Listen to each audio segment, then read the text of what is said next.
From Randy's old-time radio shows comes Once Upon a Time, a beloved children's anthology of classic stories brought vividly to life. Explore magical realms, meet unforgettable characters, and experience the wonder and imagination that only old-time radio can create. Once Upon a Time, a fantasy. This is an American Gold Seal production. Once upon a time, there lived in a quiet, old-fashioned village an old cobbler and his wife. Now, the old cobbler was very, very poor, because, you see, there weren't many people in the little village. And truth to tell, most of the people who did live there either went without shoes or else wore wooden clogs. One stormy night, very late, the cobbler was bending over his bench.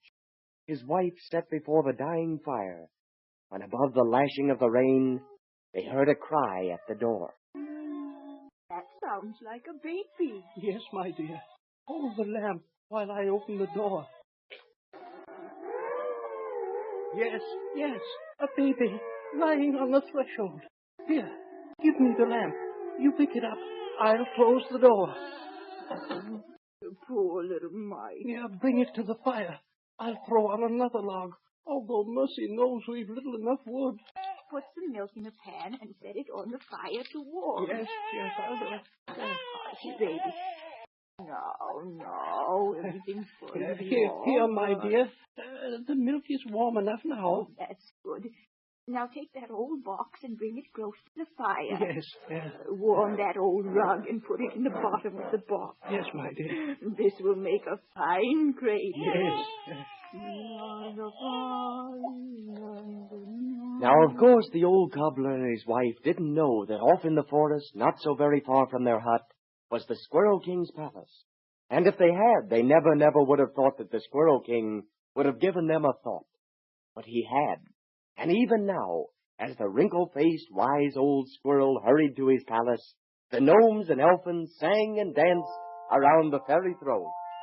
We're a happy family, gnomes and elfins all, dancing in our fairy palace in the magic hall. When wrinkles come to meet us, we will have some fun, for we're the happiest gnomes and elfins underneath the sun. Well, His Majesty, the King of the Squirrels. Yes, wise old owl. Oh, what a night, what a night. Why, do you know, my fur's so wet I don't believe I'll ever get to dry again. Your Majesty had better go to bed early then. Otherwise you might catch cold. Quite right, Fairy Queen. Quite right. His Majesty must not take any chances. Yes, the wise old owl is right, Your Majesty. You must not take any chances. Thank you, Fairy Queen. Thank you, wise old owl. Thank you all. But we have work to do. Work to do, Your Majesty? Yes, wise old owl. On my way to the palace just now, I learned that the old cobbler and his wife had taken in a little homeless baby. But, Squirrel King, they haven't enough for themselves. Why, they hardly have anything, not even enough to eat. Too bad. Too bad. Too bad. Yes, wise old owl, of course it's too bad, and that's just what we're going to correct. We are, Your Majesty? Yes, we're all going to go there. Now, each of us will give some gift to the little baby, and the wise old owl will have to think of some way to help the old cobbler. The best way to help people is to help them help themselves. That sounds very complicated to me, wise old owl. But I suppose you're right. You generally are. Generally, I'm always right. All right. You're always right then, wise old owl. Now let's all clasp hands and count three. 1, 2, 3.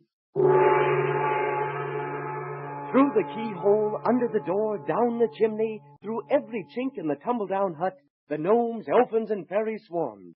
In a moment they had the door open for the Squirrel King and the wise old owl, who were so dignified that they could not enter by any other means than the door. The old cobbler and his wife were fast asleep, and as soon as the door closed behind the wise old owl, all the gnomes and elfins gathered about the baby, peacefully sleeping before the fire. Don't make any more noise than you have to. We don't want to waken the old cobbler. She's a beautiful little baby, isn't she, Squirrel King? Yes, Fairy Queen. And the old cobbler and his wife are so very good that I thought they were worthy of help. Will Your Majesty present the first gift? Yes, wise old owl. Baby, as you grow older, you shall have nothing but beautiful thoughts. Baby, as you grow older, you shall have beauty. Baby, with the passing of years, you shall have wisdom. Baby, as you grow older, you shall have a voice like the nightingale. Wisdom, beauty, love, and song, be with baby all night long. May she grow both tall and fair, none with her that shall compare. May she be both good and true, teaching others what to do. Well, King, Yes, wise old owl, what is it? I know how we will help the old cobbler. How? See this leather? All cut, ready to stitch into a pair of shoes? Yes, I see. Go on. We'll have 2 of the elfins finish them during the night. Very well, wise old owl, you see to it. I've got to get back to the palace. There's no saying what might happen while I'm away. Why, anything might happen. Come, everybody. Count 3. 1, 2, 3. During the night, the 2 little elfins did as the wise old owl had told them. They worked hard on the leather cuttings the old cobbler had left lying on his workbench. In the morning, when the old cobbler awoke, there where he had left his unfinished work was a pair of the daintiest shoes ever seen by anyone. Look here. Why, bless my soul, I never saw anything like it. Goodness. Just why, look at stitches. They're so tiny, so neat. Yes. Hardly see them. Yeah. And they're like a pair of fairy shoes. Well, maybe that's what it was. Fairies. I dreamt last night that the kitchen was full of them. Listen. It's the squire. I wonder what he wants. He's getting off his horse. Why, he's coming here. Yes. Come in, squire. I came to ask you to make a pair of shoes for my daughter. These shoes here, I think, squire, will fit your daughter. Splendid. Beautiful shoes. I never did see such a pair of shoes. Here, my good man. Yes? I will give you 5 golden crowns for them. Oh, 5 golden crowns. 5 golden crowns. Oh, we're rich. I can buy enough leather with these golden crowns to keep me busy for weeks. And now we'll have enough money to be able to feed the baby. Oh, hurry. Go down to the village and get more milk. That night, and every night for a year, the old cobbler left a pair of unfinished shoes on his workbench. And every morning, lo and behold, there on the bench was a pair of finished shoes. The fame of the cobbler's work spread to all parts of the countryside, and from far and near came the richest people in the realm to buy the daintiest shoes made anywhere in the land. One morning, just before dawn, the cobbler thought he heard a noise, so he wakened his wife, and together they crept quietly to the workshop.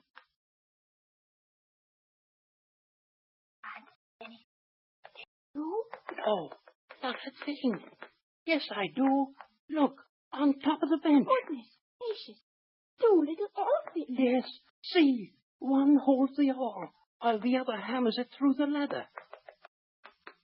Quickly they work. Listen.